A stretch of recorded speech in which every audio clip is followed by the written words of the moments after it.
kita perkenalan dulu mengenai siapa sih Pak Satya nih. Nah, baik. Nah, sebentar saya harus cek dulu. Beliau ini saat ini memang banyak berkecimpung selain mengajar, tapi beliau juga di industri. Nah, ini kalau mungkin saya akan baca pengalaman beliau, mungkin nggak semuanya karena bisa 2 hari nih untuk mengajarkan pengalaman beliau ini. Nah, beliau ini mengajar di berbagai kampus ya, dari BINUS Internasional, kemudian beliau di Interstudy, kemudian di Paramadina, kemudian banyak kampus-kampus BINUS ya, kemudian USC Business International College.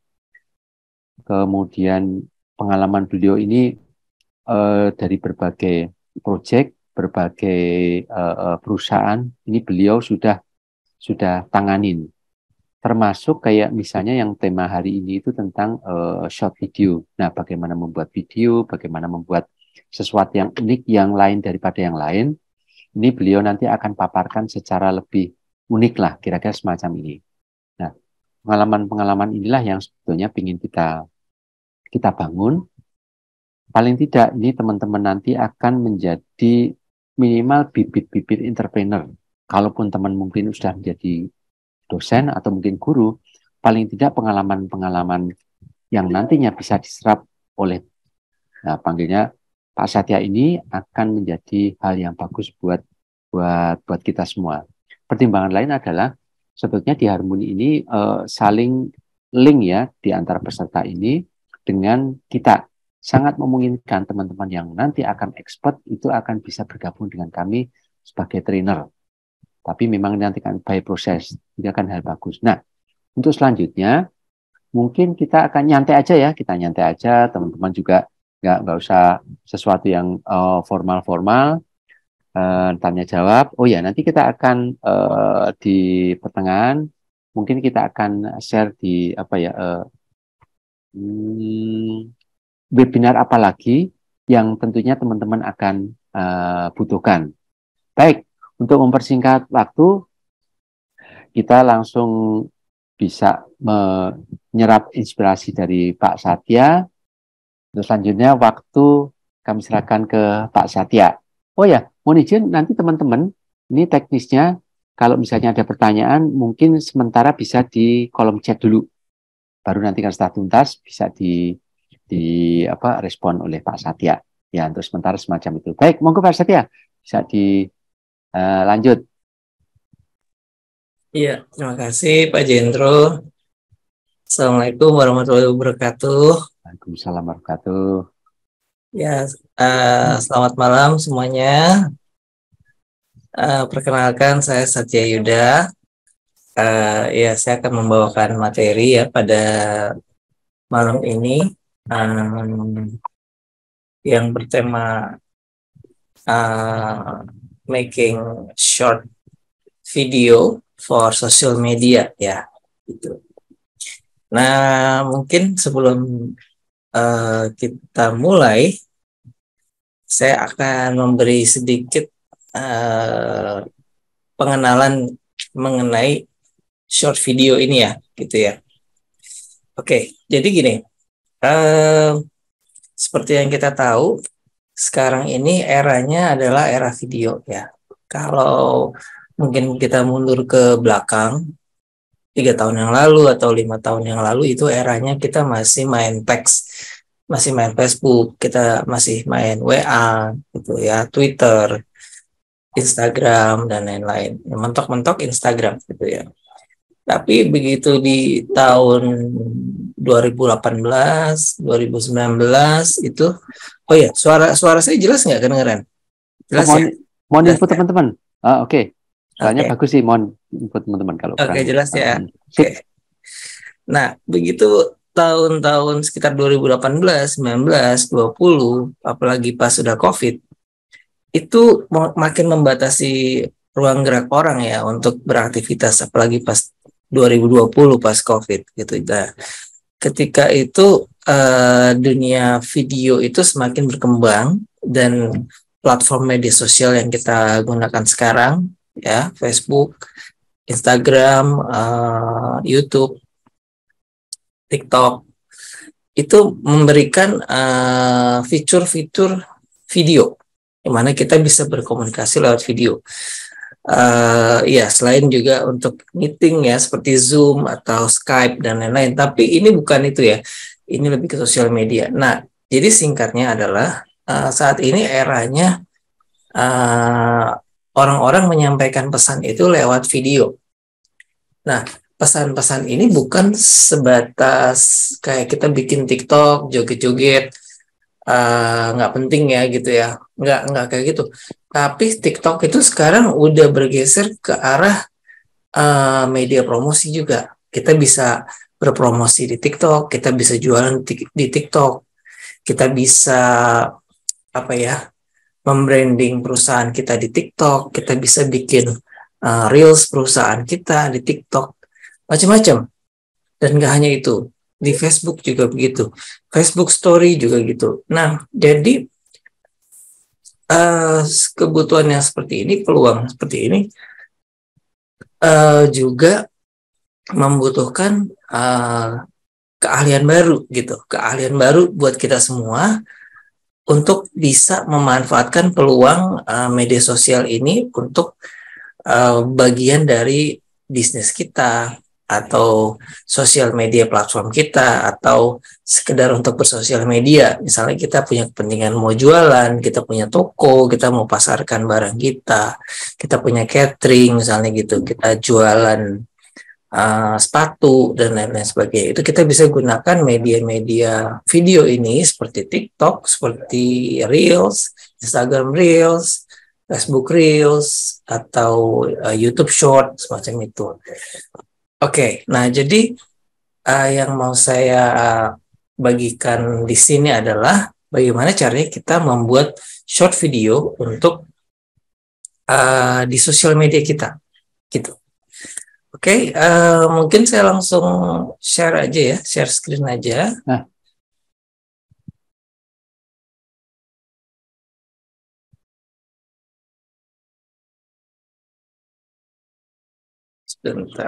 sebentar ya.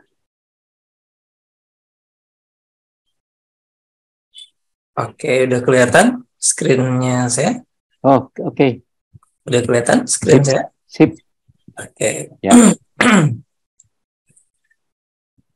Oke, langsung kita mulai aja ya. Ya, tema kita kali ini adalah short video for social media.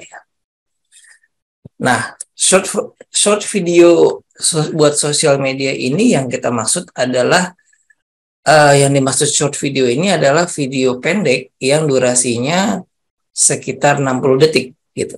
Nggak lebih dari 60 detik. Walaupun Instagram Reels itu ada yang 90 detik ya. Tapi paling lama itu Instagram Reels. Itu 90 detik. Oke, kita langsung aja ya. Nah, mungkin dari kalian ada yang pernah mengenal ini siapa? Ada beberapa gambar nih. Pernah lihat channel-channel ini mungkin di YouTube, di TikTok, di Instagram. Ada yang kenal mungkin? Ya. Nah, atau ini YouTuber Amerika ya, yang paling hits, yang terkenal banget, Casey Neistat ya. Subscribernya udah 12,5 juta gitu.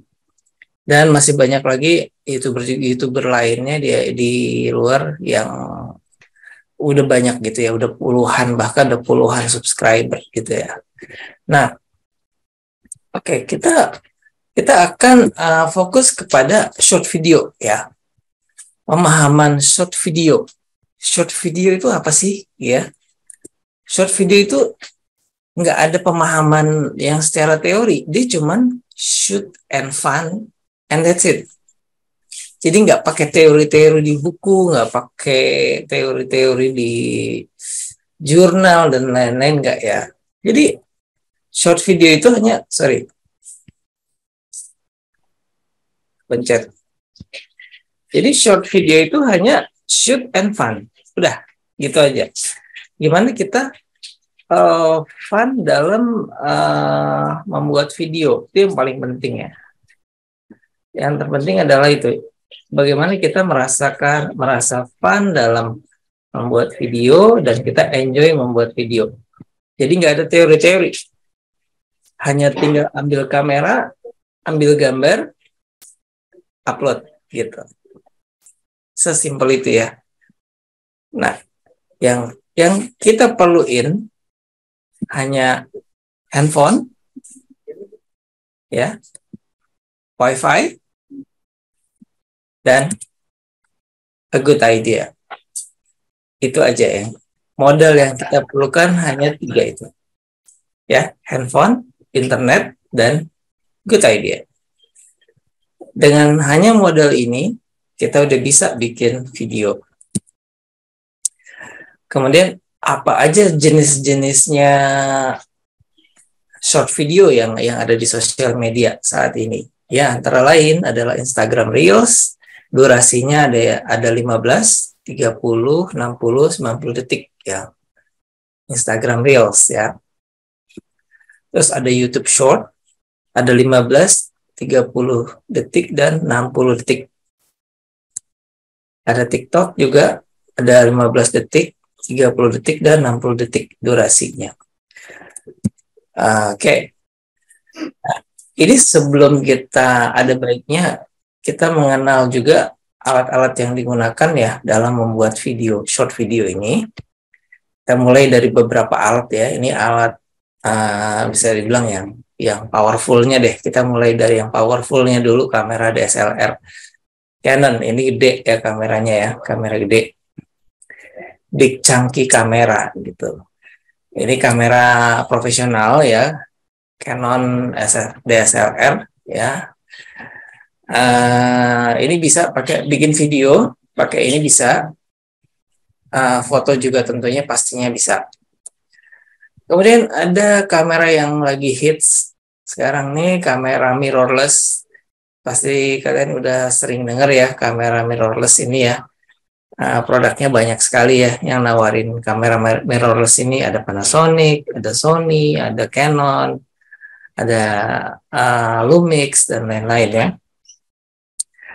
Ini keuntungannya adalah lebih kecil, gampang dibawa-bawa, nggak sebesar yang Canon tadi.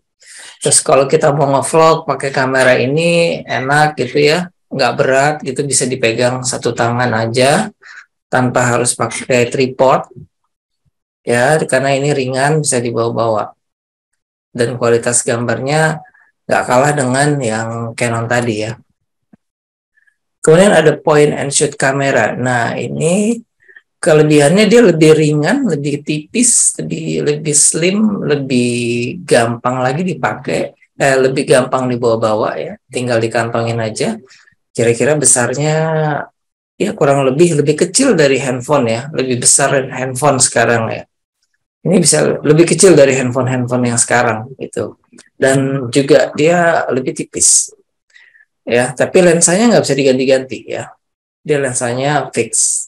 Tapi ini cukup untuk ngambil gambar video, ini udah lebih dari cukup ya kualitasnya.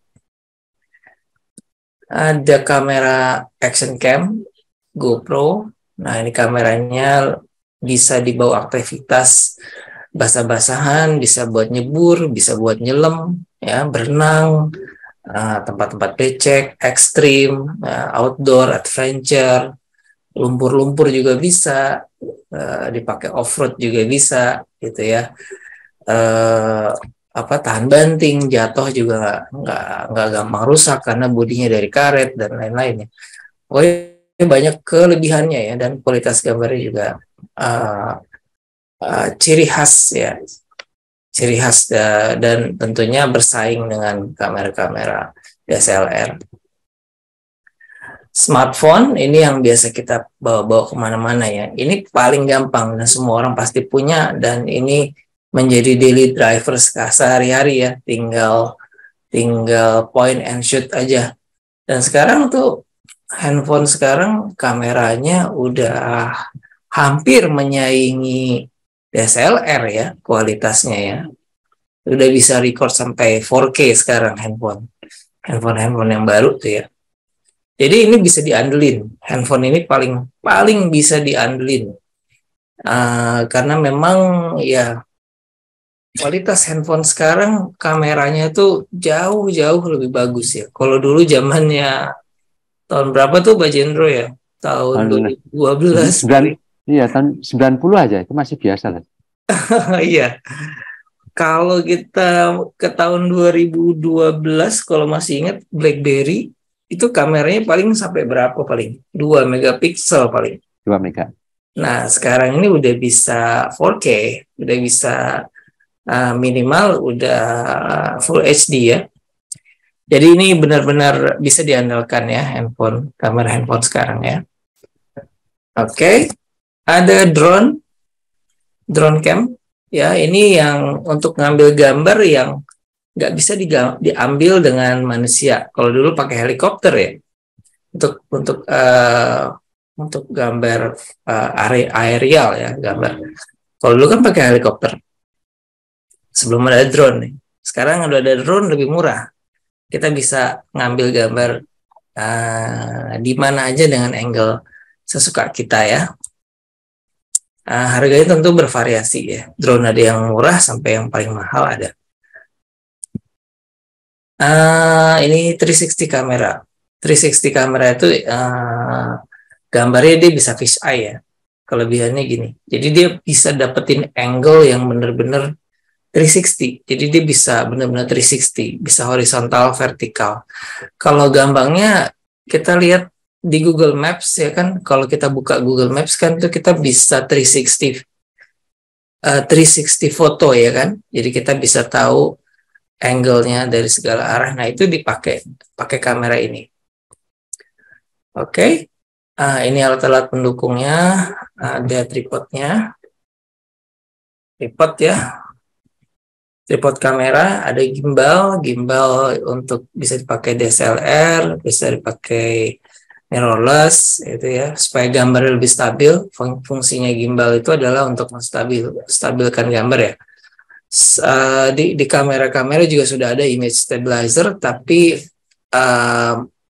nggak begitu maksimal. Jadi kalau memang mau smooth, gambarnya nggak goyang ya, pakai gimbal ini, tambahan lagi.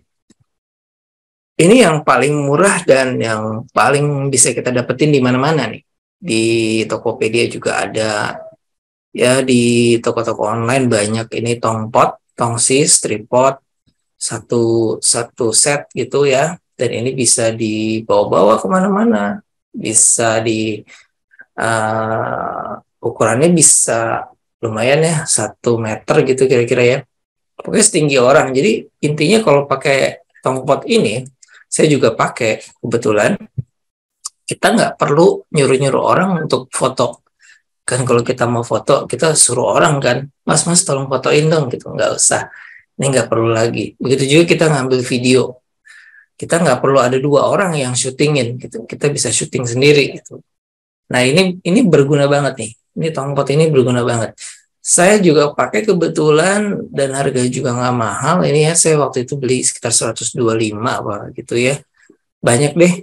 Kalian bisa cari di toko online banyak. Mereknya bebas ya, merek apa aja, merek Cina kayak merek apa. Yang penting dia bisa fungsional. Intinya kalau kita ngambil gambar nih di luar ya, kita mau syuting sendiri kan. Kita nggak selalu syuting tuh bisa bawa temennya, kadang kita jalan sendiri. Itu penting banget kepakai ini. Selain kita bisa foto, kita juga bisa videoin sendiri gitu ya. Jadi ini menurut saya ini alat yang wajib ya kalau kita mau bikin video ya. Oke. Nah, yang paling penting adalah start dengan handphone kita. Karena apa? Handphone itu adalah alat yang setiap hari kita bawa ya. Yang kita pakai dari bangun tidur sampai tidur lagi, itu pasti kita pegang itu handphone. Dan handphone sekarang tuh banyak bisa diandalkan ya, kameranya dan fotonya bisa diandalkan. Jadi nggak perlu jadi nggak perlu beli alat-alat yang mahal, nggak perlu berpikir, oh saya harus beli kamera ya, kameranya berapa belas juta lagi nih, 20 juta, 17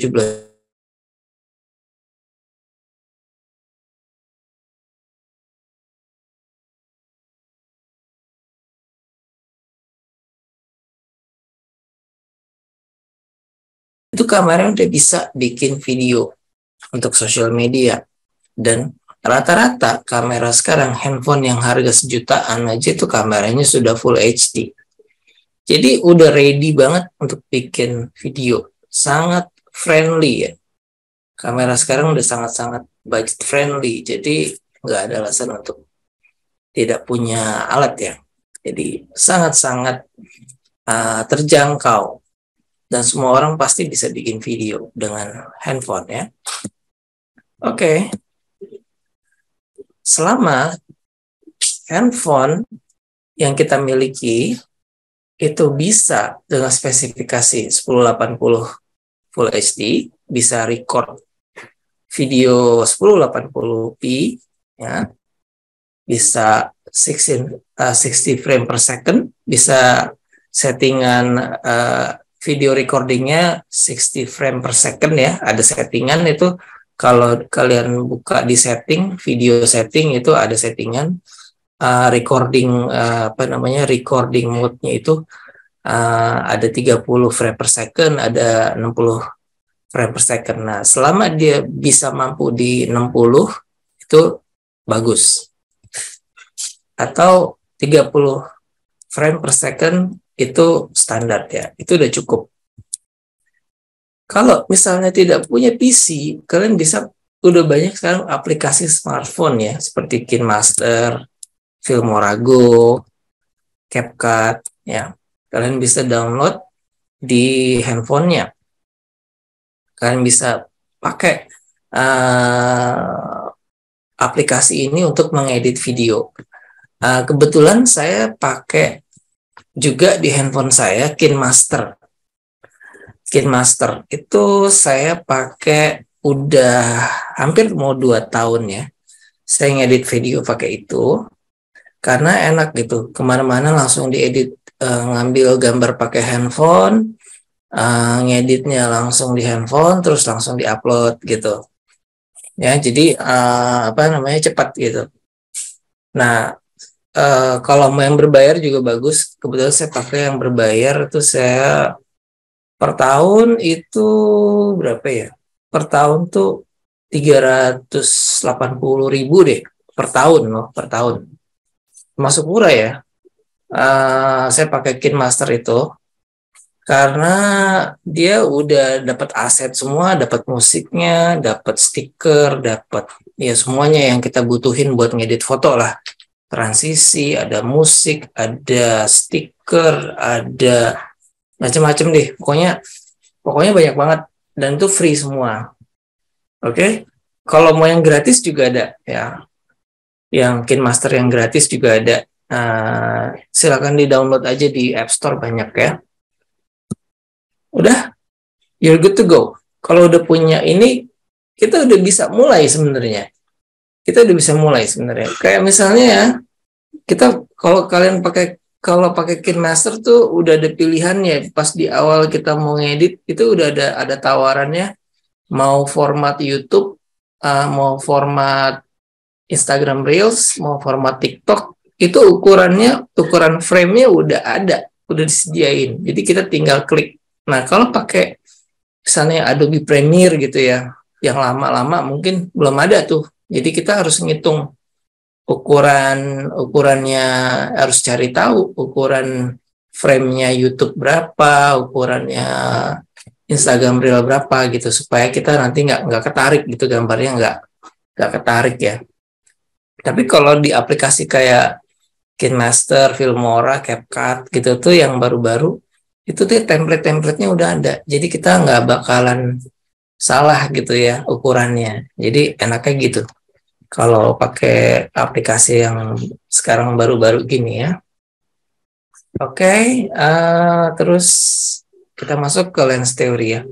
Lens theory ini jadi gimana istilahnya kita caranya ngambil gambar supaya kesan yang kita dapatkan dari gambar itu mempunyai arti ya.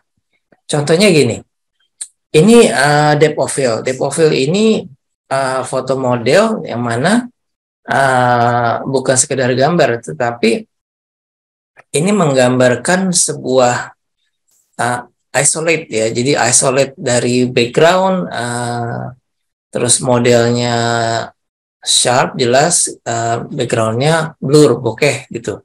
Nah, ini kan menggambarkan sebuah confident ya, begitu. Ini menggambarkan sebuah confident, terus juga tatapan matanya, ya modelnya, senyumannya gitu. Ini confident sekali. Nah ini the meaning of focal length ya.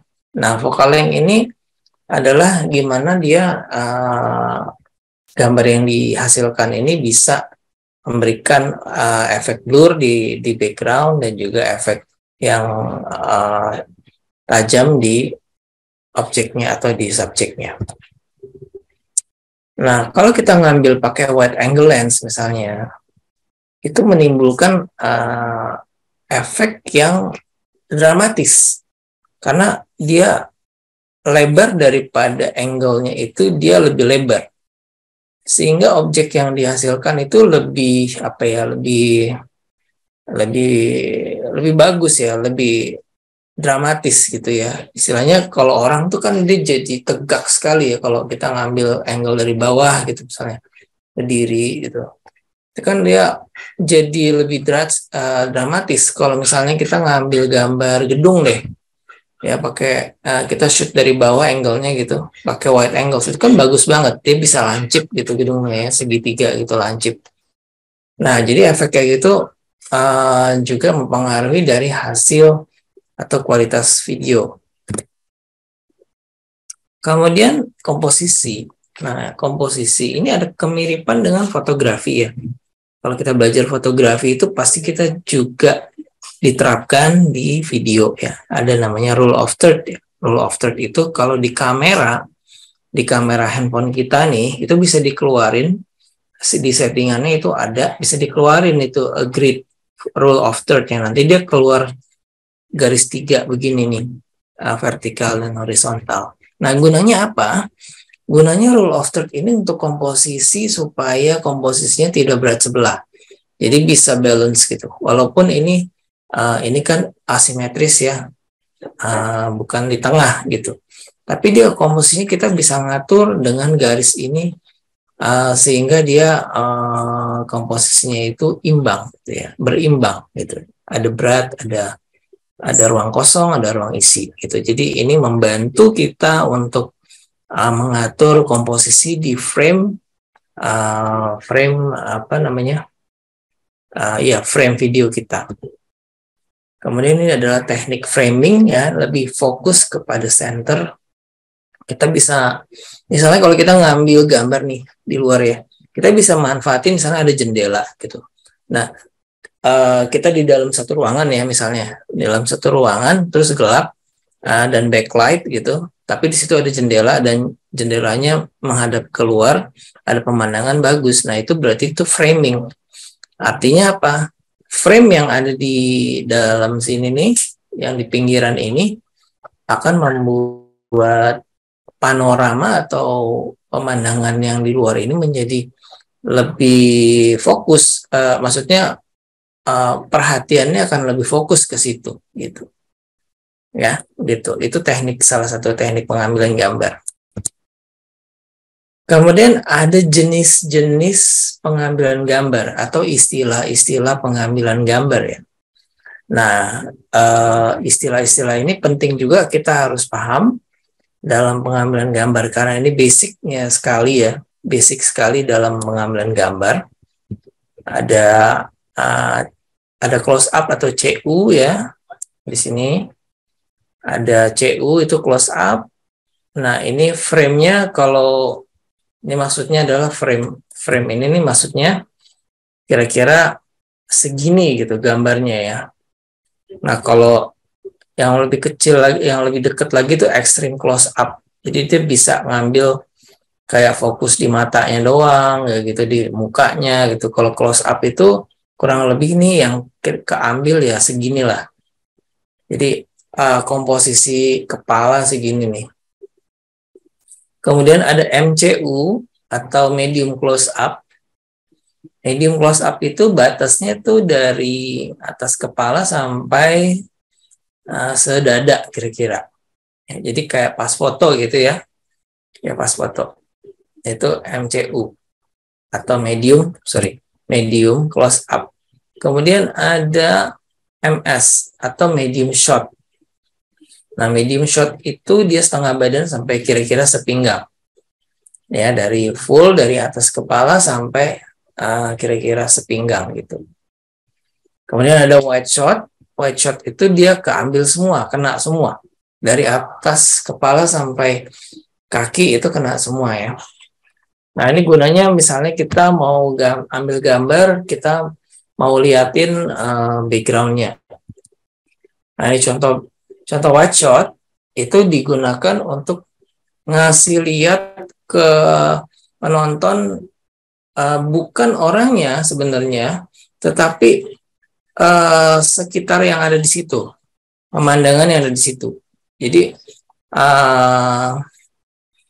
orang bisa menikmati pemandangannya dan dia mendukung dari scene-nya. Ini medium shot tadi, ya kira-kira sepinggang gitu. Oke, terus kita masuk ke basic lighting. Nah, ada pencahayaan nih. Ini biasanya kita gunakan untuk shot-shot yang di indoor, gitu ya. Kita bisa gunakan 3 lampu seperti ini di kiri, kanan, dan di atas. Kalau kayak di gambar ini kita bisa kelihatan di pipinya sini sama di rambut sini rata ya cahayanya semua. Nah, ini bisa jadi mukanya jelas gitu. Atau kita menggunakan teknik backlight yang untuk bukan mau fokus ke modelnya, tetapi lebih kepada intimasinya, lebih kepada feel yang dirasakan gitu ya. Nah, ini bisa menggunakan shot seperti ini. Misalnya kita taruh lampu di balik modelnya sini, di balik sini nih ada lampu, jadi si model itu dia nutupin lampunya gitu. Jadi kita bisa dapetin konturnya gini. Oke, mungkin sedikit ya saya akan kasih lihat ada video ya. Ada video yang mungkin ngasih lihat bagaimana jenis shot ya. Oke, kita nonton dulu ya videonya. How's it going? Parker Welbeck here with FullTimeFilmmaker.com, and today I'm joined by one of our team members, Jake Weisler. And in this video, we're going to be sharing with you our 12 different camera angles that you want to use to enhance your films and help bring more emotion to your stories. One of the biggest questions I get asked is which camera angles should I use and when? So we're looking to answer that question today. But first, let's answer the why. Why are camera angles important? A few reasons. Number one being perspective. By shooting from different angles, you can give your audience multiple perspectives of what they're looking at to help them understand the scene, feel more connected to it. Number two, emotion. Different camera angles can help you convey different emotions, as we'll talk about more in just a moment. And number three, editing. Editing your video becomes a lot easier when you have multiple angles to choose from, which will ultimately help you tell a better story. Now that you understand the why, let's talk about what are the 12 most popular camera angles you'll see in everyday films and when you want to use them. You have your wide shot, your long shot, your medium shot, the cowboy shot, a tight or close-up shot, a detail or extreme close-up shot, a low angle, a high angle, a Dutch angle, an over-the-shoulder, a POV shot, and a cutaway shot. A wide shot is usually captured on a wider angle lens so as to see more of your surroundings and is more frequently used when you're wanting to establish a location so the viewer can understand where the scene is taking place. Wide shots can also be used to portray emotion like loneliness, insignificance, or feelings of being removed from the action. Along occasionally... Sorry, kemencet ya. Sorry, bentar. Kemencet ya.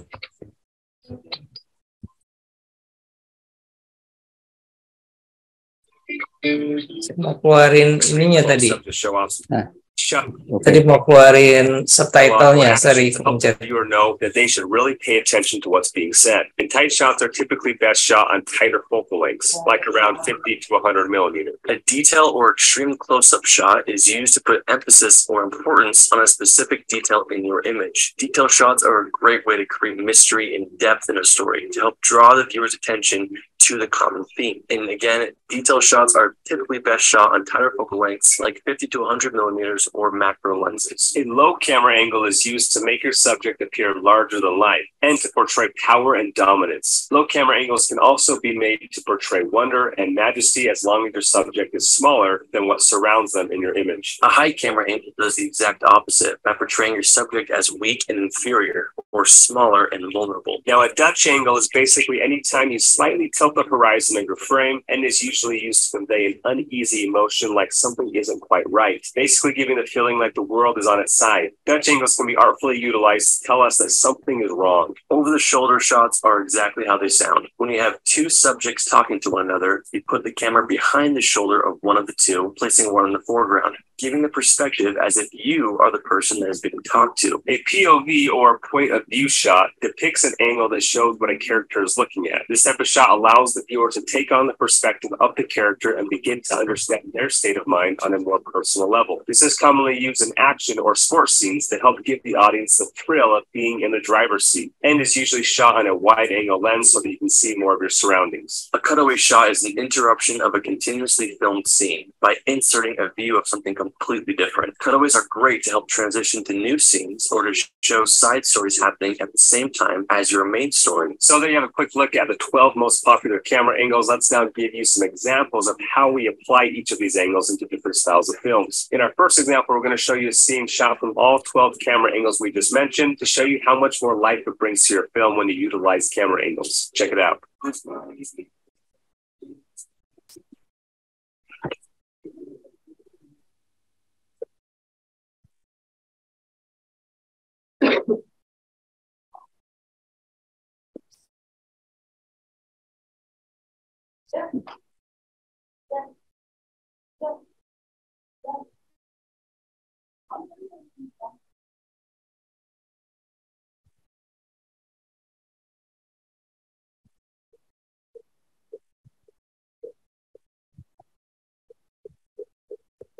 Oh, Pak Satya, nggak ada suaranya ya? Ya, Suaranya oh suaranya ya. hilang. As you can see, by adding multiple camera angles, it creates a variety of Suaranya perspectives keluar. Oke, sip. and it helps the editor more easily piece Keluar, together Pak, suaranya. the story. Now, of course, we also added slow motion, sound effects, sound design, a letterbox, a color grade, and so on. But camera angles were a huge part of making this sequence more cinematic.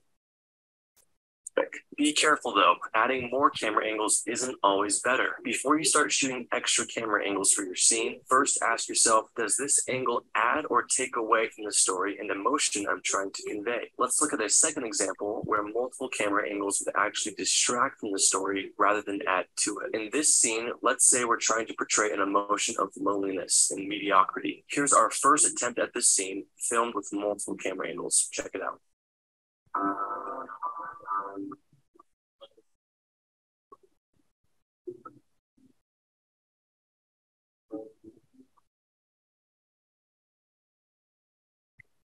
Okay, so how did we feel? It was busy, right? Like our subject was in a rush or he was late. Definitely did not convey an emotion of loneliness because the camera was accompanying him the whole time. Let's try again using just one camera angle. Check it out.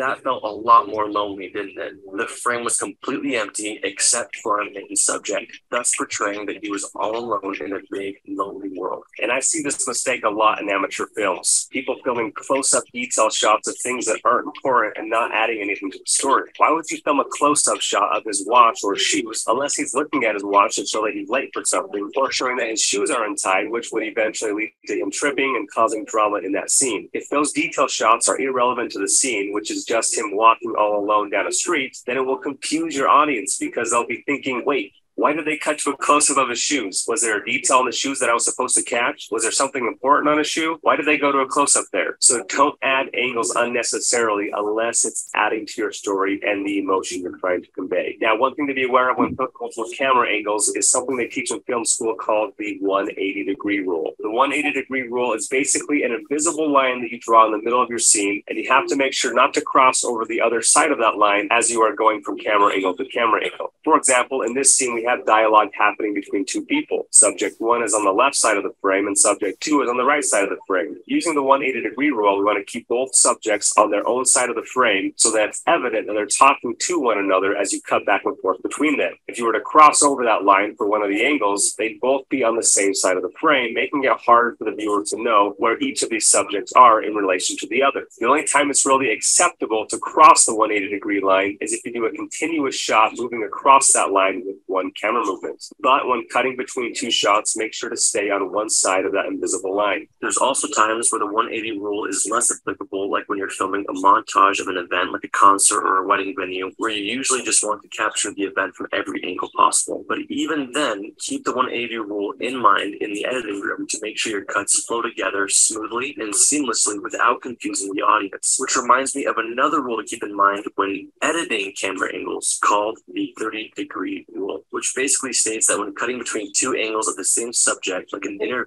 of someone talking, you want to make sure that camera angle A and camera angle B are at least 30 degrees apart. And ideally, they'd also be a different type of angle, like cutting from a medium shot straight in front of the subject to a tight shot. By keeping this in mind, it will help your angles cut together more seamlessly and professionally. Now, a question I get a lot at this point is how many camera angles should I shoot per scene? Like we've talked about, it depends on your story. But when covering an important piece of action, I typically like to cover at least 5 different angles. For example, here's a music video that I shot for a local band, Foreign Figures. I started the video with a wide establishing shot to show off the whole location. Then I cut to some tight shots of different band members' faces and instruments. I also mixed in some medium shots of the waist up and some long full body shots here and there, and occasionally an extreme close-up to show off some specific details. I even did some drone shots to give a high angle for a new perspective, and some low angles up against the water for another perspective. And I did about 20 total takes on the shoot, but made sure to cover those 20 takes from a variety of camera angles so that I had freedom and flexibility in the editing room to cut between those different angles to give the viewer a much more dynamic viewing experience and immerse them into the video. So there you have it, guys. That's it for camera angles. Hopefully those tips were helpful. If you'd like to learn more filmmaking tips just like this is just one of them. Oke, kita cut sampai sini dulu ya, karena terlalu panjang nanti. Mungkin saya sedikit mau fokuskan ke sini nih. Ya, nah ini saya jelasin sedikit ya. Nah di sini dia ngomong ada 2 pengambilan gambar di sini, pengambilan gambar dengan scene yang sama, adegan yang sama, tapi teknik pengambilan gambar yang berbeda. Nah, dia di sini menjelaskan cara pengambilan gambar yang salah, yang tidak tepat, itu akan menghasilkan emosi yang nggak dapat gitu emosinya. Nah, jadi di sini dia bilang goalnya adalah loneliness dan mediocrity. Jadi dia ingin mencapai sebuah kesan kesendirian gitu ya. Nah, jadi kalau dilihat gambar yang sini, nah yang ini, di sini ada shotnya.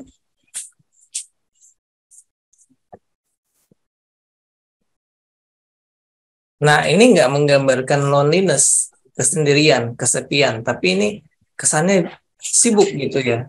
Karena ada dia ngelihat jam, terus dia turun tangga, terus tali sepatunya gitu, jam. Ini kesannya dia nggak loneliness, karena pengambilan gambarnya yang terlalu ekstrim close up gitu. Nah, jadi ini nggak cocok, shot seperti ini nggak cocok untuk kesan yang ingin ditampilkan itu. Nah, jadi yang cocok adalah yang hanya simple dengan 1 shot kamera. the whole time. Let's try again using just one camera angle. Check it out.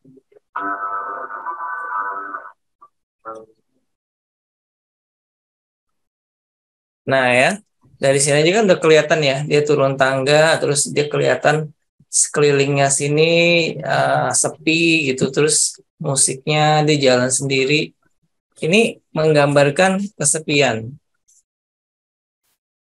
Nah gitu. Nah jadi intinya adalah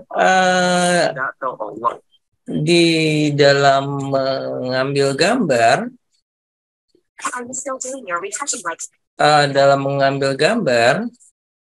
kita harus bisa menentukan atau memilih angle shot yang tepat untuk gambar atau emosi yang kita hasilkan, gitu ya. Oke, kita lanjut. Nanti itu bisa kalian download ya di sini. Bisa kalian lihat di YouTube. Ini ada linknya. Nanti mungkin akan saya share juga ya Pak Jendro ya. Ininya PowerPoint-nya. Oke, kita lanjut sedikit lagi ya.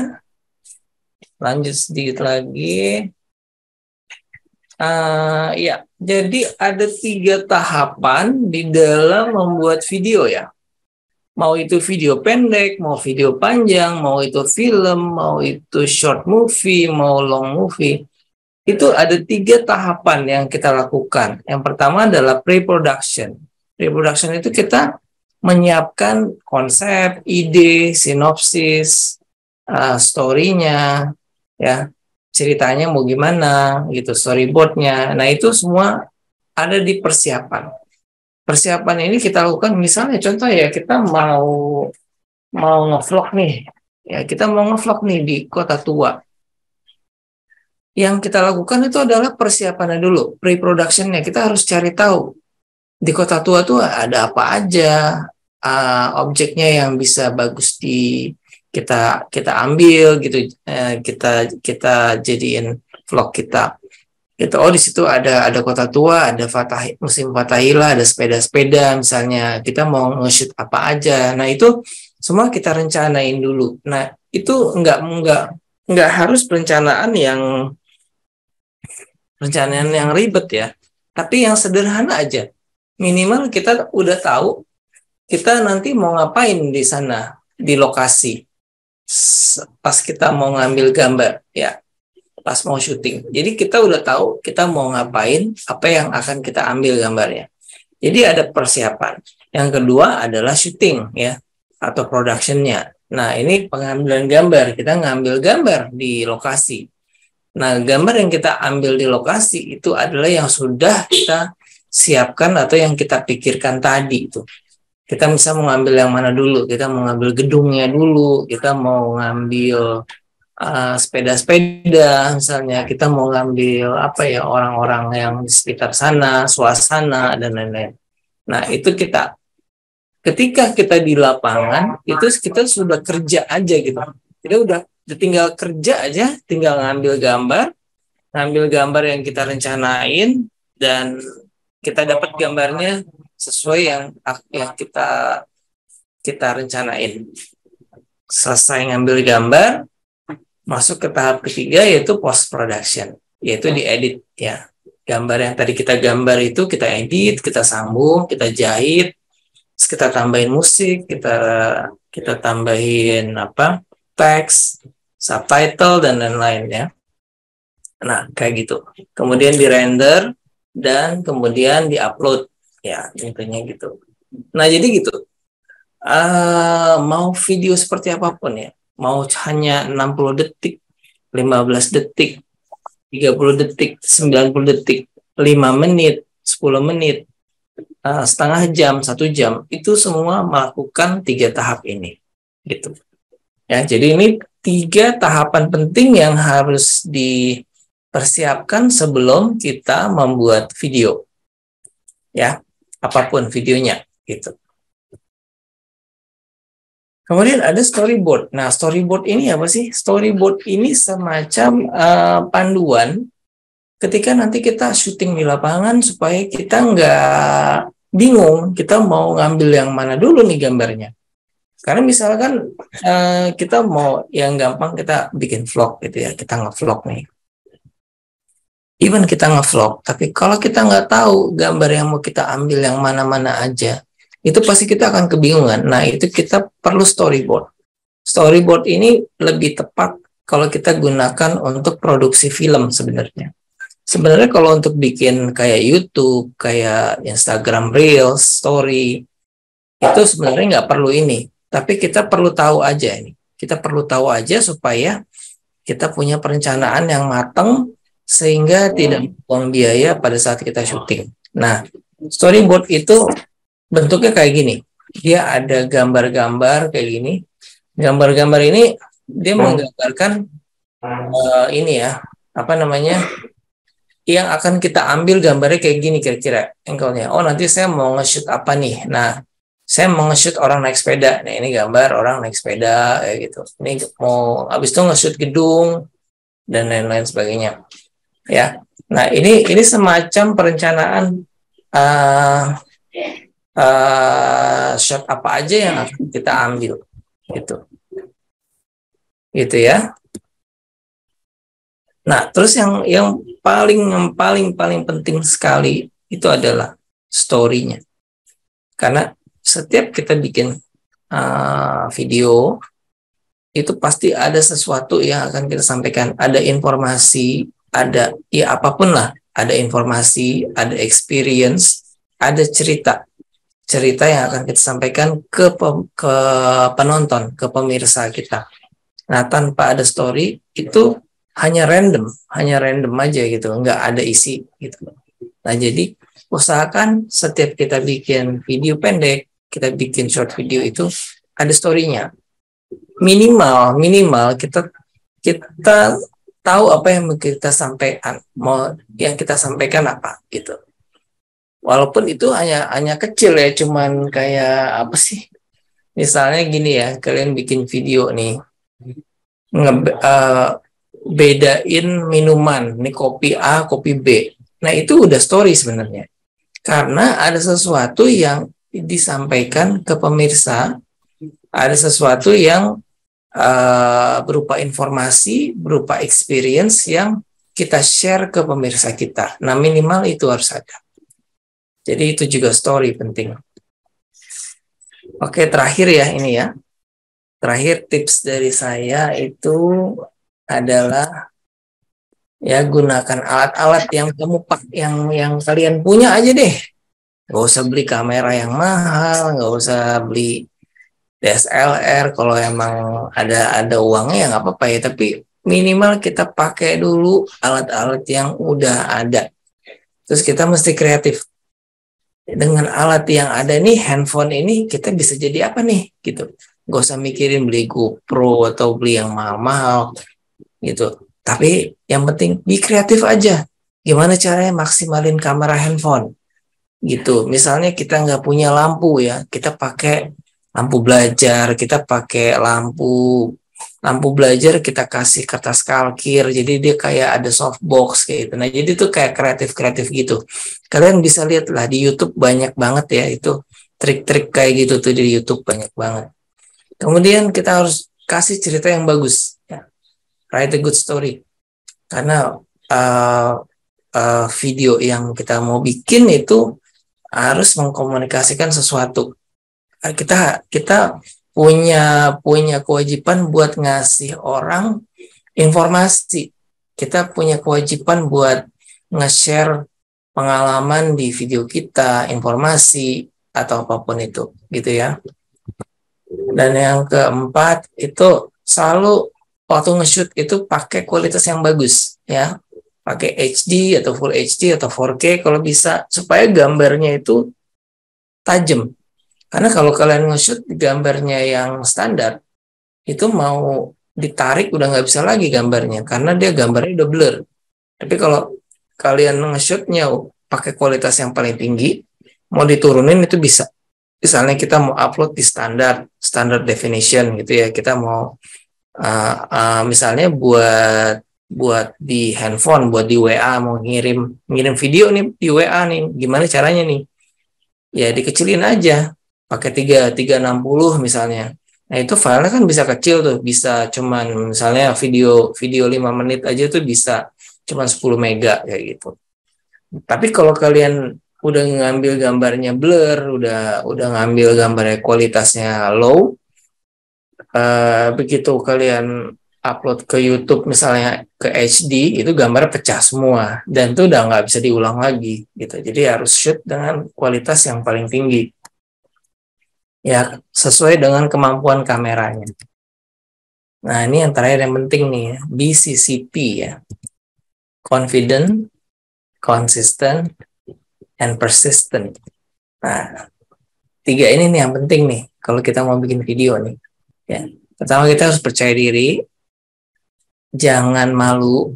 Misalnya kita nge-vlog ya, diliatin orang nih yang ini ngomong sendiri, jangan gitu, cuek aja, anggap aja orang itu. Paling ada sih orang yang negur kita, kok ngomong sendiri sih, oh ya lagi bikin video YouTube, bilang aja gitu.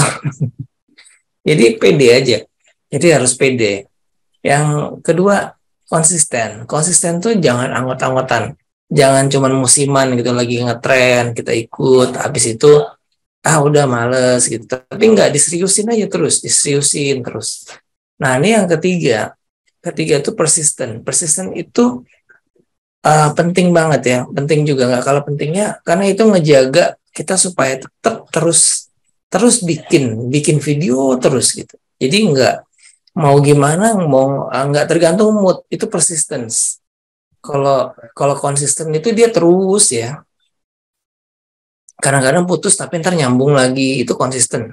Tapi kalau persisten itu dia nggak terus-terusan, dia nggak tergantung mood. Jadi dia continue terus bikin. Jadi dia mau lagi nggak mood atau mood, dia pokoknya bikin aja. Jadi dia bisa ngatur moodnya dia untuk lebih komitmen sama kerjaan ini gitu. Nah itu persisten ya. Jadi 3 itu yang kita harus tanamkan ke diri kita untuk supaya kita bisa bikin jadi konten kreator yang sukses, itu yang berkomitmen dengan kerjaan kita, konten kreator. Itu 3 ini aja nih diterapin. And then terakhir kita mulai aja, get started. Mulai dengan apa yang ada. Ya, nggak usah ngelihat orang lain, oh kita kan jelek ya, baru mulai nih, malu deh saya deh kayaknya kualitasnya. Nggak usah, mulai aja, pede aja, mulai. Dan terus, lama-lama tuh ntar berproses ya. Pertama kita bikin jelek, terus lama-lama kita bagus. Lama-lama kita belajar. Nah di dalam proses itulah ada pembelajaran sehingga kita lama-lama jadi makin sempurna, makin bagus. Semakin kita sering bikin video, maka itu akan makin bagus video kita. Kualitasnya akan makin bagus, ceritanya makin bagus, editingnya makin bagus, tekniknya makin bagus, audionya makin bagus, semuanya makin bagus. Semakin sering kita lakuin, itu akan semakin bagus. Ya, practice make perfect. Oke, itu aja kayaknya dari saya. Ya, terima kasih banyak. Dan ini ada ada link saya juga ada YouTube, silakan kalau mau ditonton YouTube saya. Ini ada channel saya di sini, Satya Yuda Azwir. Terus ada Instagram saya juga, silakan di-follow Satya Yuda Next, dan ada Facebook saya juga Satya Yuda. Silakan kalau mau nonton video-video saya di situ. Ya sebenarnya sih bukan bagus juga enggak gitu ya, bukan yang keren-keren juga enggak sih. Saya juga baru belajar bikin video gini, saya juga masih beginner. Tapi saya seneng aja gitu ya, supaya nularin semangat ke orang-orang lain supaya berkarya gitu, berkarya, intinya itu sih, berkarya ya. Yang penting berkarya dulu aja.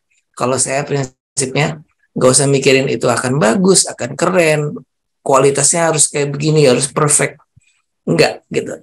Tapi pikirin aja berkarya dulu gitu. Nah nanti pelan-pelan itu akan ngikutin dengan sendirinya. Itu akan jadi bagus, akan jadi lebih keren. Video kalian akan jadi lebih bagus.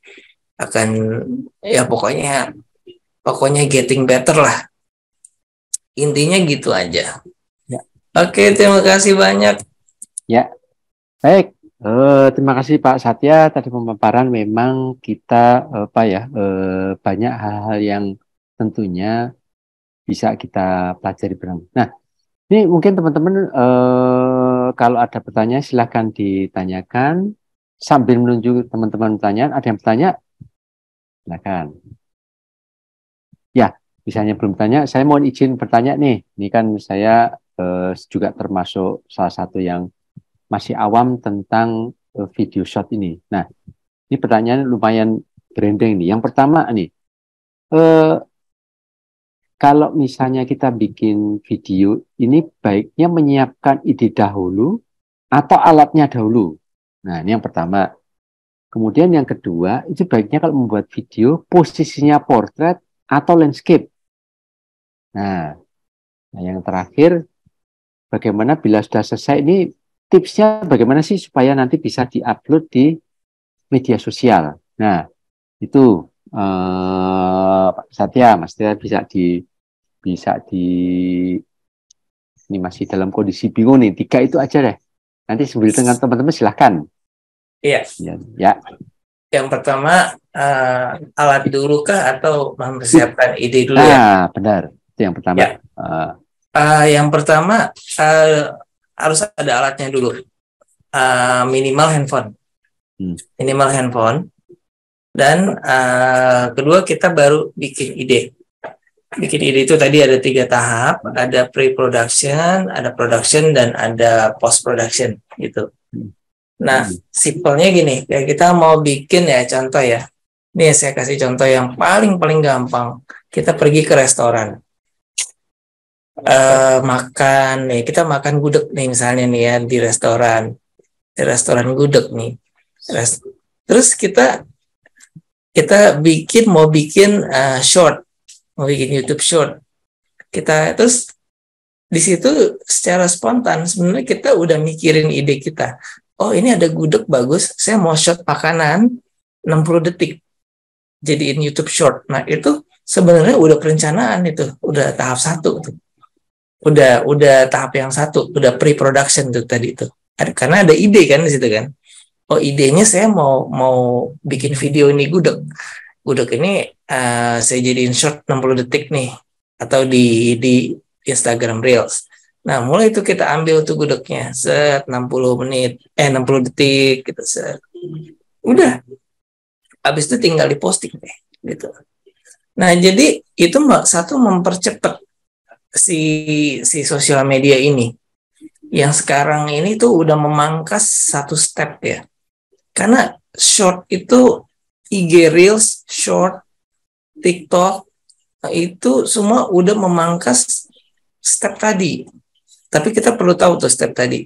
Sebenarnya kita udah ngelakuin itu, cuman sama si media platform ini dipercepat sama dia. Jadi kita nggak perlu ngedit, kita nggak perlu milih musiknya udah disediain di situ ya kan. Kalau misalnya di YouTube Short kan kita bisa milih musik kan di situ ya. Musiknya udah license semua lagi. Terus kalau di IG juga udah disediain musik gitu, udah disediain stiker, udah disediain font, disediain. Nah, jadi yang pertama tadi pertanyaannya, pertama alat dulu, baru ide. Oh, baik. Terus yang kedua apa Pak Chandro? Yang kedua itu bagusnya portrait atau landscape nih? Iya, nah dua-duanya bisa ya. Tergantung kita mau format apa. Sebenarnya kita perlu tahu gini, format portrait kayak YouTube Short, Instagram Reels, TikTok itu kan portrait semua. Itu kenapa? Karena itu diciptakan untuk cepat. Jadi format portrait itu sudah ngasih tahu secara nggak langsung kepada kita bahwa ini handphone loh. Handphone tuh megangnya begini, bukan landscape. Nah, kalau landscape gini, ini artinya kamera gini, megangnya begini. Kamera tuh megangnya landscape. Tapi kalau udah portrait begini, itu artinya smartphone. Gitu. Artinya apa? itu diperuntukkan untuk video-video yang short, video-video pendek, bukan video film atau apa. Walaupun kita ada lihat juga tuh film yang dipotong-potong jadi 60 detik dijadiin reels gitu ya. Tapi bukan itu maksudnya. Jadi lebih bagus portrait atau landscape, dua-duanya bisa dipakai. Tapi sebenarnya itu kebutuhan harus dibedain kebutuhan. Kalau dia landscape itu biasanya untuk video YouTube. Ya untuk video YouTube gitu. Tapi kalau dia portrait itu biasanya untuk story, untuk reels, untuk short kayak gitu. Terus yang ketiga Pak Jendro pertanyaannya? Yang ketiga itu bagaimana tipsnya ketika kita mengupload perlu diperhatikan ke media sosial. Ini yang penting mana dulu nih? Apa yang tipsnya nih? Tips-tipsnya kalau kita ngupload itu sebaiknya kalau saya pribadi, waktu saya bikin video itu saya nge-shootnya pakai full HD, FHD 1080. Jadi di kamera setting di HP ini, kalian cari ada setting di situ, ada setting itu video recordingnya itu saya klik di 1080 atau full HD. Pas waktu saya upload itu kalau videonya 10 menitan itu ada sekitar gede juga, filenya bisa 2 giga gitu. 2 giga. Tapi ya, itu udah biasa. Jadi kalau kita ngupload video 5 menit itu sekitar 2,8 giga untuk format full HD. Tapi itu sebenarnya nggak jadi masalah. Karena sekarang orang di YouTube ada yang upload sampai 2 jam, video 2 jam itu puluhan giga. Tapi nggak masalah, YouTube itu nggak pernah ada masalah. Kita mau berapapun durasinya itu upload aja. Tapi kalau saran saya selalu yang penting bukan besaran, nggak usah khawatir berapa besar filenya. Karena YouTube itu memang udah desain platformnya untuk bisa nerima file-file gede. Jadi kita mau upload bergiga-giga pun nggak apa-apa. Yang penting internet kita yang harus stabil gitu. Jadi kita nggak usah khawatir sama YouTube-nya. Yang perlu diperhatiin waktu ngambil kualitas gambarnya, gunain kualitas yang Full HD. Atau minimal itu HD 720p. Atau 1080p, itu sih sebenarnya gitu. Ya. Nah. Baik, ini ada di kolom chat Pak Satya. Oh ya, sebelumnya ini teman-teman, ini sebelum saya menyampaikan teman-teman yang di kolom chat, ini ada link feedback yang teman-teman bisa isi, termasuk link sertifikat. Nah, link feedback ini isinya adalah apa pelatihan apa, webinar apa yang teman-teman nanti butuhkan. Yang kedua itu ada link sertifikat. Ini mohon bisa ditulis nama lengkap, nanti kita akan kirimkan sertifikat elektroniknya. Ini bagus nih buat teman-teman yang mahasiswa atau apapun, menjadi kalau di kampus itu sertifikat pendamping ijazah. Nah, kira-kira gitu. Ya, baik. Ini ada pertanyaan dari Mbak Repa Kustibia, Pak Satya. Ini materinya bagus. Kemudian aplikasi apa yang rekomendasi Pak Satya nih? Nah, kan yang paling recommended. Dulu kebetulan yang saya pakai di handphone saya itu KineMaster. Ada Filmora, ada KineMaster, ada apa satu lagi CapCut ya, CapCut. Nah, ketiga-tiganya ini ada versi gratis, ada versi berbayar. Bedanya kalau versi gratisan itu ada watermarknya, misalnya ada KineMaster gitu ya. Jadi kalau saya pakai KineMaster yang gratis nih, nanti waktu saya ngerender video nih udah final, itu ada tulisan KineMaster tuh gede di pojok.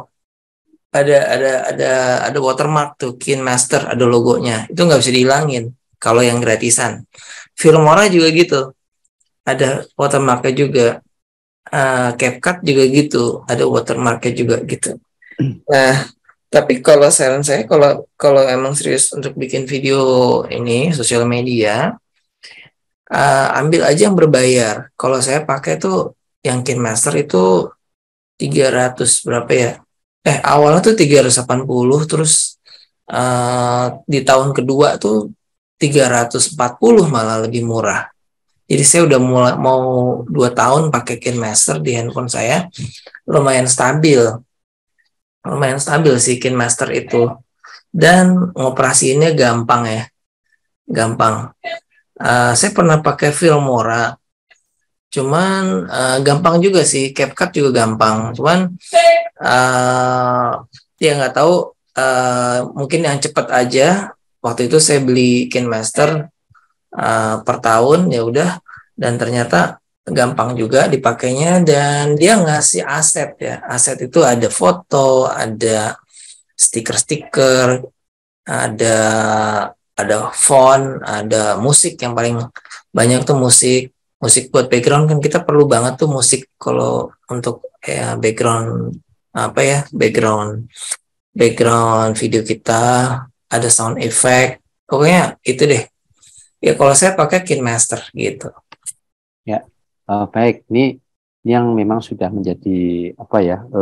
Sudah menjadi udah nyatu lah, teman-teman. Barangkali teman-teman ada yang pakai yang lain pun nggak menjadi soal, tapi Gak ini masalah. yang berkaitan dengan sampaikan Pak Satya, memang banyak pilihan, tinggal satu ditekunin, ini sebetulnya hasilnya juga pasti juga oke lah ya, bagus. Nah, ini dari Fikri, Pak Satya, adakah tips color grading video maupun foto? Nah, tips untuk color grading di video itu ada. Kalau misalnya untuk kebutuhan kayak YouTube doang, Instagram Reels, kita bisa pakai filter aja.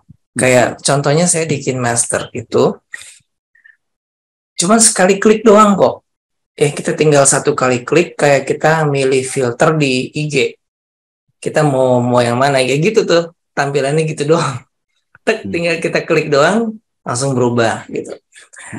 Tapi itu kalau kita mau ya. Sebenarnya saya jarang pakai sih sebenarnya, karena nggak natural. Kadang-kadang kalau color grading itu kan ngebikin warnanya jadi tambah ngejreng, ngebikin warnanya jadi tambah vintage. Kalau kita emang mau keluarin kesan-kesan itu sih nggak apa-apa gitu. Tapi me personally, saya suka yang natural. Kalau misalnya ada penekanan, misalnya di video saya tuh ada satu adegan yang saya mau hitam putihin gitu, saya grayscale, baru saya pakai itu. Tapi color grading sih sebenarnya nggak ada masalah. Kembali lagi ke preference masing-masing. Ada orang yang sukanya natural, kayak saya sukanya natural. Ada yang sukanya efek, ada yang sukanya warnanya lebih apa tuh namanya, dibikin retro, dibikin vintage. Nah, tapi nggak masalah.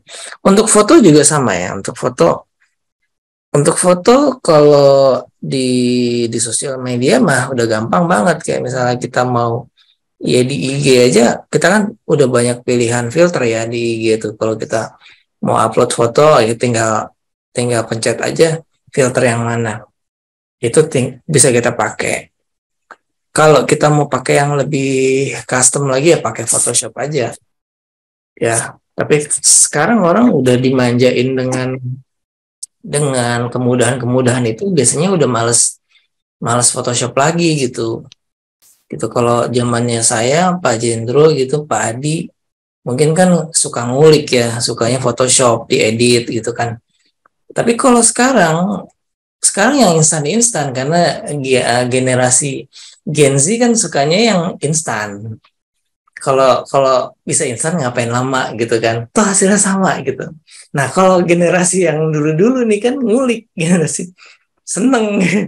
Tapi kan sekarang generasinya beda. Jadi gitu ya. Kalau color grading di video maupun di foto sih sekarang udah banyak dimudahin. Jadi tinggal pakai aja.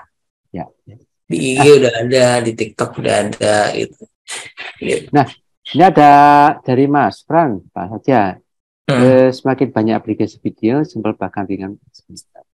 Nah, untuk para desain grafis dengan yang tadi disampaikan Pak Satya, ini bagaimana ini menghadapi menghadapi kondisi semacam itu sehingga kadang-kadang video maker ini kurang dihargai. Nah, terus memilih luar negeri. Nah, kira-kira tipsnya apa nih Pak Satya nih? Sorry, tadi bisa diulang yang di background chatting. awalnya kenapa? Gimana? Di chatting, di chatting ada nih, karena panjang banget nih. Iya. Di chatting izin tanya Mas Satya, sekarang semakin banyak aplikasi editing video yang simple bahkan ringan ataupun bahkan sekedar sosial media IG dan TikTok. Nah, bagaimana para desain grafis, video editor, animator menghadapi hal semacam itu? Sebab menurut saya sedikit banyak membuat banyak desainer maker banyak yang kurang dihargai di Indonesia sehingga meluar ke negeri. Nah, kadang juga belajar After Effects susah-susah tiba-tiba ada di Reels yang tadi Pak sampaikan sama Pak Seta lebih cepat lagi. Nah, kira-kira gitu Pak Satya. Nah, tipsnya lah bagaimana berkonsep ya. Sebenarnya gini, kalau misalnya adalah katakan editor-editor yang skill ya, punya skill gitu ya. Terus tiba-tiba dengan keluarnya aplikasi-aplikasi seperti KineMaster, CapCut, itu orang-orang yang tadinya punya skill jago, yang ngeditnya pakai alat yang lama gitu ya, yang ngulik gitu ya, ngerti kan? Ngulik versus instan gitu. Saya ngomong gitu. Nah, orang-orang yang ngulik ini sebenarnya dia nggak berada di sini, nggak berada di sosial media editor gitu. Dia tidak sebagai sosial media editor, tapi dia sebenarnya tempatnya jauh lebih tinggi. Dia bisa jadi editor untuk level yang lebih tinggi. Karena however yang kita omongin sekarang ini adalah video untuk sosial media. Itu, which is ini levelnya bukan level video, bukan level filmmaker. Beda. Kalau kita bicara filmmaker, itu adalah orang-orang yang editor-editor profesional, yang punya pengalaman, punya skills, ya. Nah, mereka beradanya tempatnya di situ. Jadi pemahamannya jangan keliru. Bukan mereka jadi kurang dihargai atau wah jadi gak laku lagi nih skillnya, enggak. Mereka justru berada di tempat yang di profesional. Nah ini tempat yang sosial media ini adalah tempat untuk semua orang, gitu. Dimana kita bisa men-share experience kita dan dinikmati oleh semua orang, gitu. Dan semua orang bisa mengoperasikannya, gitu. Justru ini pencerahannya. Kalau misalnya di tahun 2000 awal, bayangin aja nih, di tahun 2000, itu kamera kan segede-gede, gimana nih, gede banget segini kan kamera. Handycam. Untuk bisa ngedit, saya ceritain ya, itu pakai pita, namanya Video 8 atau Betacam. Jadi itu gambar direkam itu pakai pita kaset. Nah, untuk bisa diedit, dia harus ditransfer dulu ke digital. Nah, ngetransfernya aja itu udah berapa giga.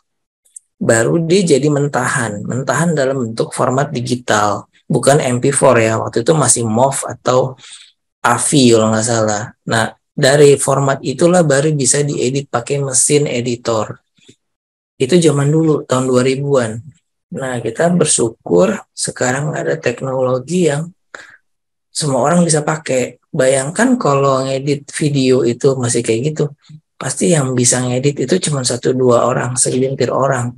Tapi dengan adanya kemudahan aplikasi yang seperti ini membuka jalan bagi orang-orang awam, kreator-kreator baru gitu ya, yang bisa men-share idenya tapi nggak kepentok oleh skills gitu. Kalau zaman dulu punya ide tapi nggak bisa ngedit, ya udah deh, disimpan aja idenya gitu. Tapi kalau sekarang kita bisa instan makan di restoran, kita bisa bikin story, bikin IG Reels langsung dengan handphone kita. Jadi orang-orang yang punya skill editing profesional itu tempatnya adalah bukan di sosial media video, tapi tempat mereka adalah di profesional gitu, misalnya di filmmaker atau di broadcaster. Nah, ya kurang lebihnya gitu sih. Jadi Ya. jangan salah paham, mohon dipahamin supaya nggak menjadi salah paham ya gitu ya. Mereka juga orang-orang hebat gitu, orang-orang yang punya skill gitu. Ya. Gitu. Ya, baik Pak Satya, ini luar biasa banget ya, dalam artian begini, teman-teman ini sebaiknya kita menghindari ini tidak dihargai atau mungkin murah. Ini Pak Satya ini dan juga dari kita ini sebetulnya yang penting happy dulu, berkarya dulu. Betul. Kemudian orang lainlah nanti yang akan melihat seberapa kita itu punya talenta, punya passion. Jadi Pak Satya juga sampaikan, kita jangan menari ini laku nggak laku, happy aja dulu, bikin aja dulu. Iya. Nah, kira-kira semacam itu. Nah, ini mudah-mudahan bisa menjadi pencerah teman-teman untuk kita jangan henti berkarya seperti yang tadi Pak Satya sampaikan. Nah, ini karena berhubung keterbatasan waktu Pak Satya, ini sepertinya waktulah yang membatasi kita. Tapi teman-teman ini nggak usah khawatir, ini insya Allah kita akan share kembali ke hal yang lebih inspiratif lagi dari Pak Satya tentang short video, masih short video. Nanti waktunya kita akan sampaikan. Dari kami sudah ada database teman-teman. Cuman begini teman-teman, ini nanti kita akan share dari yang sudah masuk ke database kita, sama yang mungkin jangan lupa menuliskan untuk sertifikat. Jadi mohon namanya nih nama asli ya, nama asli kita akan segera bikinkan, termasuk nanti pelatihan apa lagi yang nanti teman-teman kira-kira akan bisa dapat. Nah, kira-kira gitu. Nah, mudah-mudahan ada manfaatnya. Pak Adi, mohon info ada yang disampaikan Pak Adi?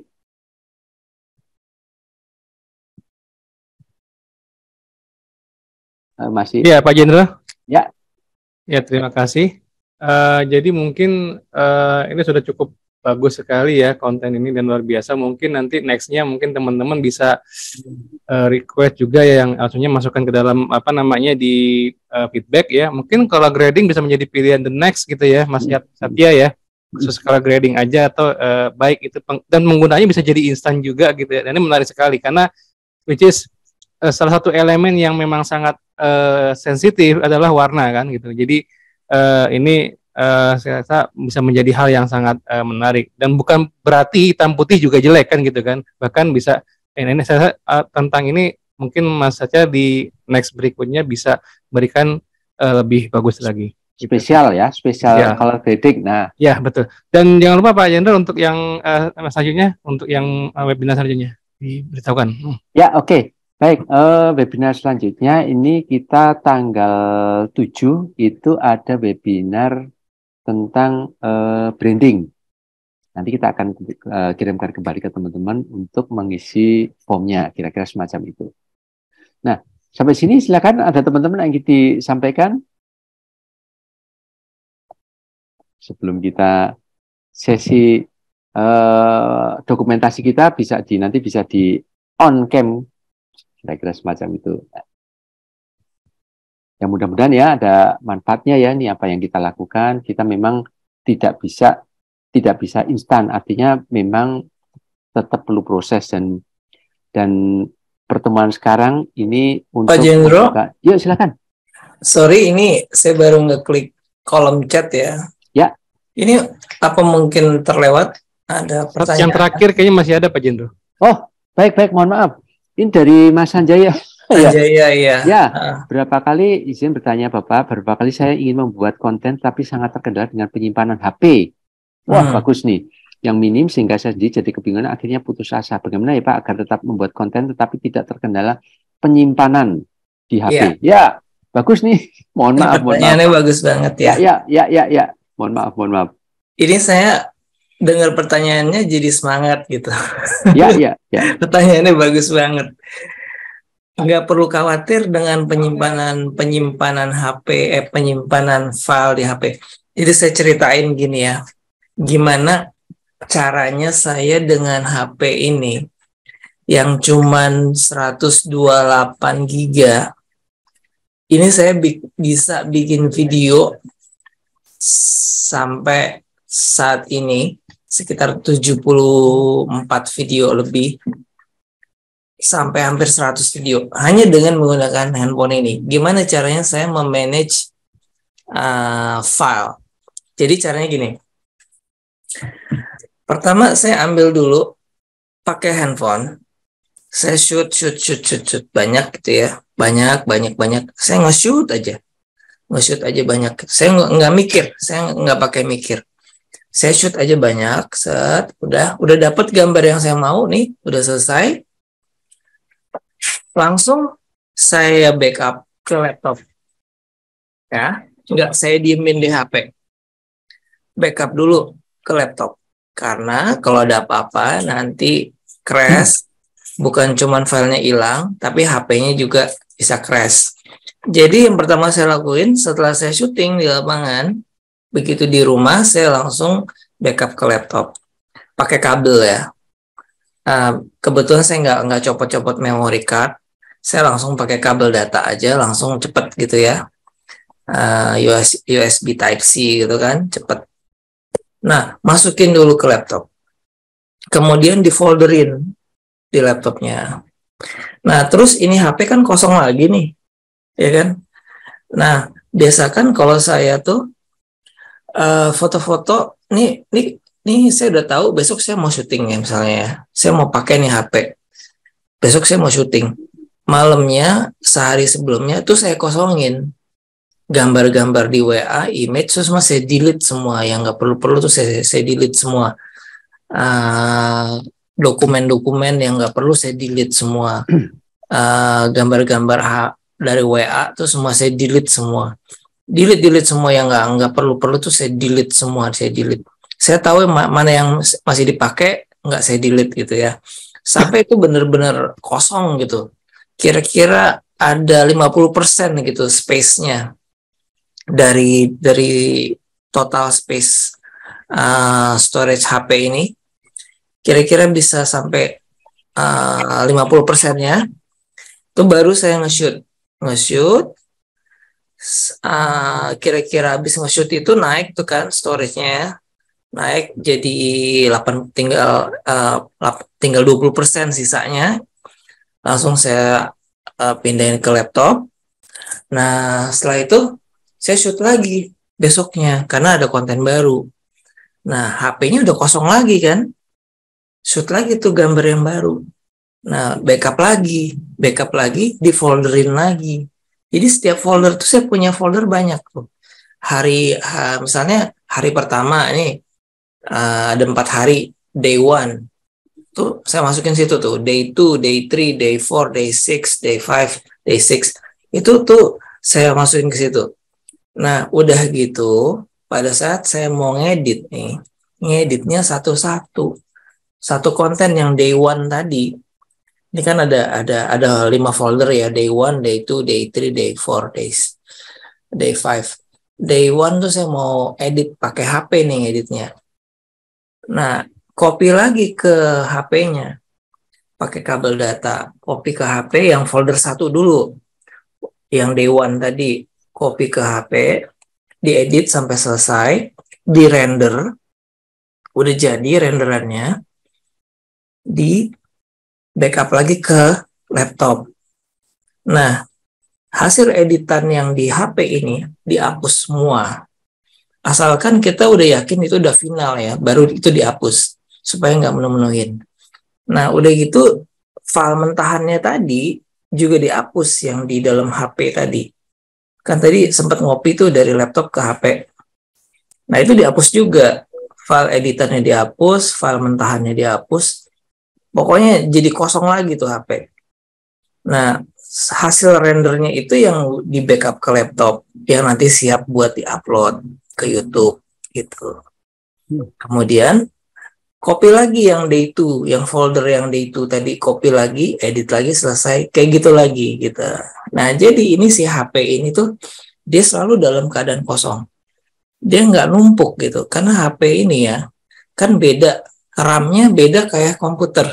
Kalau kita ngedit pakai komputer nih nggak ada masalah kan. Kita mau ngedit mau edit berapa aja, kuat-kuat aja gitu. Tapi kita masih sadar diri nih. Ini kan kita HP ya, bukan komputer ya.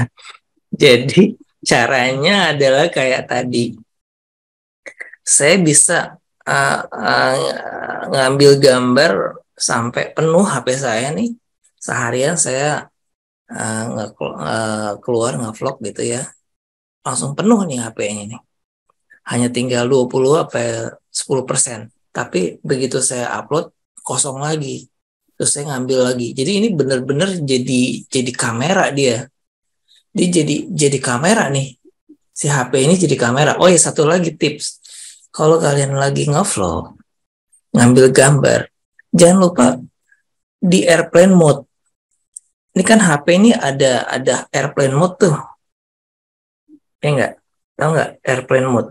Kalau di scroll gini kan ada airplane mode tuh. Ya kan? Di Android tuh yang kayak gambar gini kan, airplane mode. Itu diklik airplane mode-nya diklik.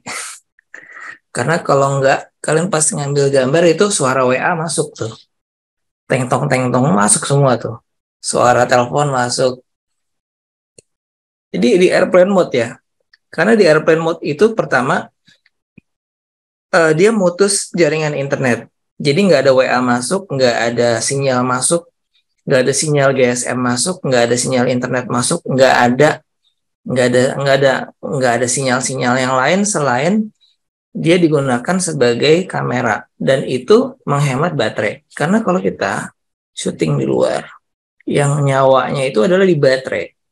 Kalau kita nggak airplane mode, baterai kita langsung habis.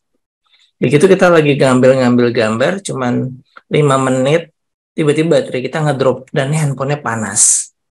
Jadi harus di airplane mode, terus kita close semua aplikasi yang kita buka nih. Kan kita kadang ngebuka aplikasi banyak tuh di handphone, kita nggak tutup-tutupin, kita buka aja, Facebook kebuka, WA kebuka, YouTube kebuka, semua kebuka. Itu semua kita close supaya memorinya dia, si handphone, ini kan terbatas. Dia bisa maksimal dipakai si memorinya. Jadi waktu kita ngambil gambar, itu gambarnya nggak nge-lag.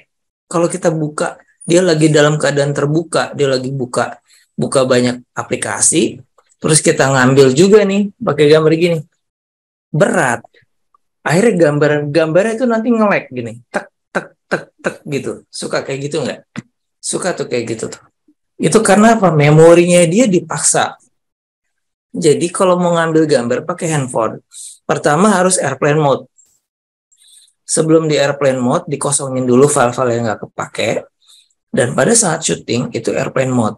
Dan jangan ada yang kebuka aplikasi lain selain kamera doang. Kamera doang aja, tok. Udah. Nah, itu baru kita ngambil gambar tuh. Itu lumayan. Kalau saya pakai bisa 3 jam. 3 jam tuh nggak nonstop kan. Kalau kita nge-shoot nih di luar, itu kan kita ngambil gambar sebentar-sebentar tuh, cuman 2 menit, ya kita stop, ngambil lagi. Tapi kan dia on terus nih. Nah, begitu dia on terus, itu maksimal bisa 2,5 sampai 3 jam. Kalau ya 2 jam lah gitu ya. Ya paling parah-parah itu 2 jam. Dan harus dicas lagi gitu tuh handphonenya. Jadi baterai itu nyawa kita waktu di lapangan kita ngambil gambar, itu nyawanya adalah baterai. Gimana caranya menghemat baterai adalah airplane mode. Dan jangan buka aplikasi lain-lain selain kamera. Karena pada saat dia ngambil gambar, si handphone itu seolah-olah dia berfungsi sebagai kamera, bukan sebagai handphone.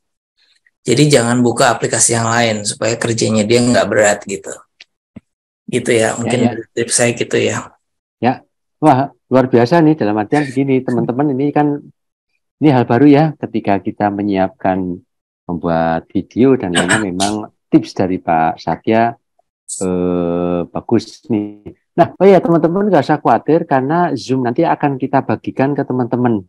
Jadi nggak usah khawatir bahwa yang materi dari Pak Satya teman-teman bisa nanti akan kita kirimkan melalui email. Emailnya mudah-mudahan nanti nggak terlampau lama, kita setting dulu baru nanti kita kirimkan kembali. Ya, baik, itu aja bisa saya sampaikan. Mudah-mudahan ada waktunya dan kita akan terus berbagi ilmu tentang dunia kreatif multimedia. Ya, baik. Ya, kami dari tim Harmoni mohon izin, mudah-mudahan teman-teman kondisi sehat, kemudian tetap jangan lupa sesuai dengan pesan Pak Satya, jangan berhenti berkarya. Ya, selamat malam, sampai ketemu di sesi selanjutnya. Ya, Assalamualaikum warahmatullahi wabarakatuh. Assalamualaikum warahmatullahi wabarakatuh. Terima kasih. Terima kasih.